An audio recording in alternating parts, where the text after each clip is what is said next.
আসসালামু আলাইকুম। আপনারা সবাই কেমন আছেন? আশা করি সবাই ভালো আছেন। আপনাদের দোয়ায় আমিও অনেক ভালো আছি। আসলে কাজের ফাঁকে, ফাঁকে একটু ঘোরাঘুরির চেষ্টা করছি আজকে আমরা। আমি বাপ-মেয়ে ২ জন মিলে একটু ঘুরতে যাচ্ছি এবং সাথে আরও একজন আছে।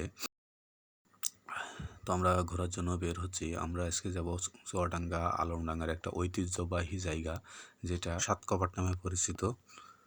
তো আমরা বের হয়েছি, বের হয়ে যাচ্ছি।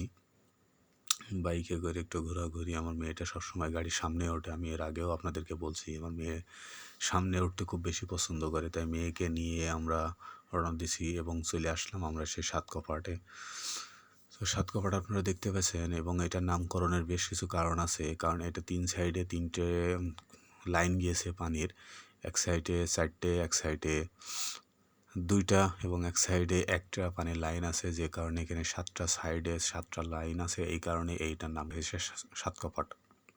তো আসলে আমরা এখানে দাঁড়িয়ে অনেকক্ষণ ঘোরাঘুরি করার চিন্তাভাবনা করছিলাম, কিন্তু কোনো একটা কারণবশত আমরা এখানে ঘুরতে পারিনি বা দাঁড়াইতে পারিনি, দাঁড়িয়ে আপনাদেরকে ভিডিও করে দেখাইতে পারিনি। কোনো একদিন হয়তো বা এসে আপনাদেরকে ভিডিও করে দেখাবো এই জায়গাটা কতটা সুন্দর।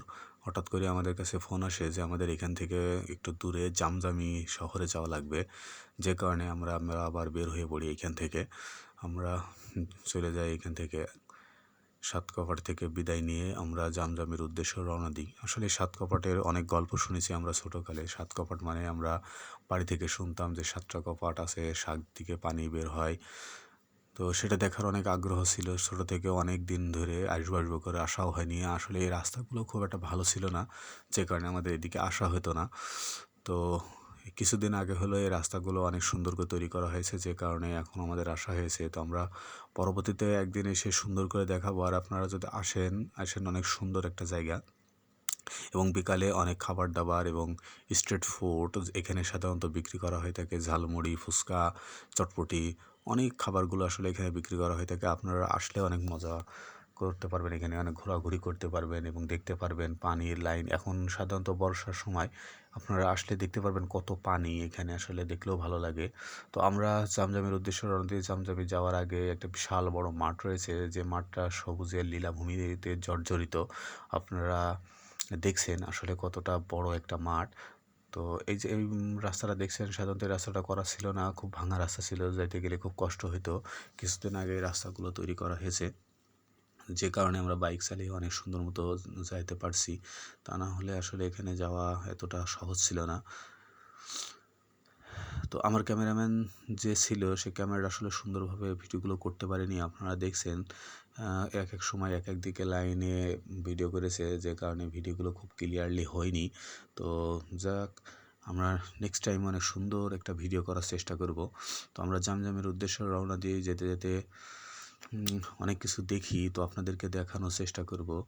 তো যে মাঠের কথা বলছিলাম, এই মাঠের সম্পর্কে ছোট যখন আমরা ছিলাম তখন আমরা গল্প শুনেছি যে এই মাঠের মধ্যে সাধারণত প্রায় প্রতি রাতে ডাকাতি হতো। বর্তমানে সেগুলো আর নেই, কারণ এখন পরিবেশ অনেক সুন্দর, অনেক ভালো, যে কারণে এই সকল মাঠেগুলো আর ডাকাত, চোর চোটকা এগুলো নাই বললেই চলে এবং মাঠ অনেক প্রশান্তিময়। আপনারা দেখেন বিশাল বড় একটা মাঠ। এই মাঠ আসলে বাইক চালিয়ে গেলেও কয়েক মিনিট সময় লাগে মাঠটা পার হতে।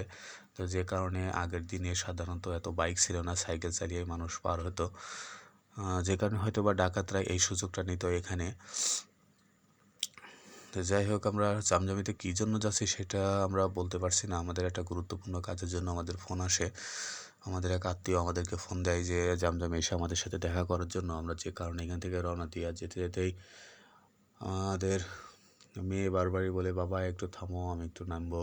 তো আমরা বলি যে বাবা একটু অপেক্ষা করো, আমরা একটা সুন্দর একটা জায়গা দিকে থামবো, যেখানে দাঁড়িয়ে একটু দেখা যাবে, গল্প করা যাবে, এমন একটা জায়গা খুঁজি। আর দেখতে দেখতেই আমরা সামনে হয়তো বা একটা জায়গা পাই, যেখানে আমরা বসবো, আপনাদেরকে দেখাবো। অনেক সুন্দর একটা জায়গা, একটা পুকুর রয়েছে, যেটা দেখার জন্য আমরা নামি। আমি নিজেই ভিডিও করি, আমার মেয়ে সাধারণত এখানে ঘুরে বেড়ায় ওর আম্মুর সাথে।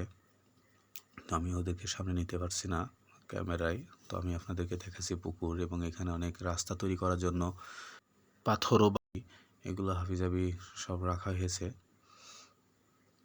তো এই জায়গাটায় আসলে আমরা দাঁড়িয়ে একটু রেস্ট করি আমরা আবার রওনা দিই, দিয়ে ফাইনালি আমরা চলে আসি জামজমি বাজারও। তো যাই হোক, সকলে আমাদের জন্য দোয়া করবেন। নেক্সট ভিডিও দেখা হবে ইনশাআল্লাহ।